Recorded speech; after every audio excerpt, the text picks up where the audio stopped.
Story కేవలము కల్పితాలు. అనగనగా ఒక రోజు వర్షం కురుస్తున్న సాయంత్రం, ఆ ఊరు దట్టమైన అడవికి అతి సమీపంలో ఉంది.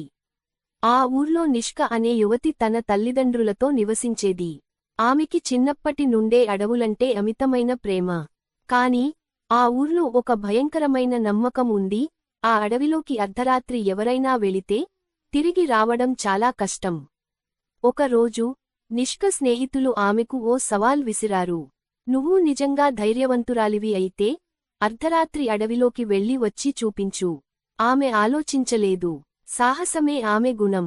అర్ధరాత్రి చేతిలో ఒక చిన్న టార్చ్ లైట్ పట్టుకొని అడవిలోకి అడుగుపెట్టింది. మొదట అన్నీ సాధారణంగానే అనిపించాయి. కాని లోతుగా వెళ్తుంటే వాతావరణం మారిపోయింది.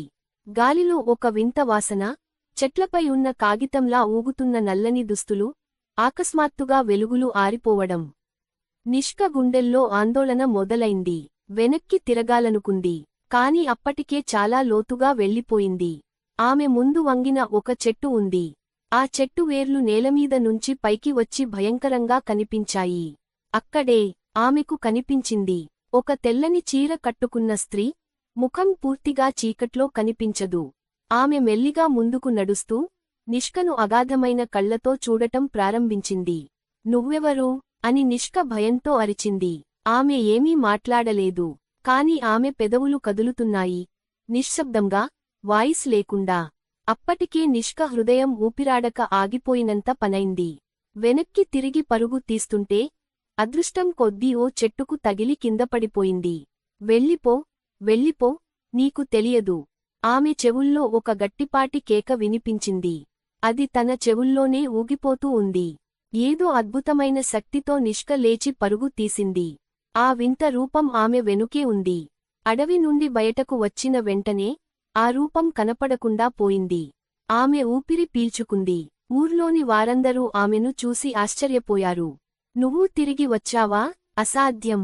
అప్పుడు నిష్క గమనించింది. తన చేతిపై వింత గోరు ముద్రలు ఉన్నాయి. అప్పటి నుండి నిష్క జీవితంలో ఎన్నో వింత సంఘటనలు జరుగుతూ వస్తున్నాయి. ఆమె ఒంటరిగా ఉన్న ప్రతిసారీ తన చెవుల్లో అదే మాట తిరిగి తిరిగి వినిపిస్తుంది. వెళ్ళిపో, నీకు తెలియదు. ఇప్పటికీ ఆ అడవిలో వెళ్ళిన వాళ్లు తిరిగి రావడం లేదు. కాని నిష్క మాత్రం తిరిగి వచ్చింది. ఎందుకు?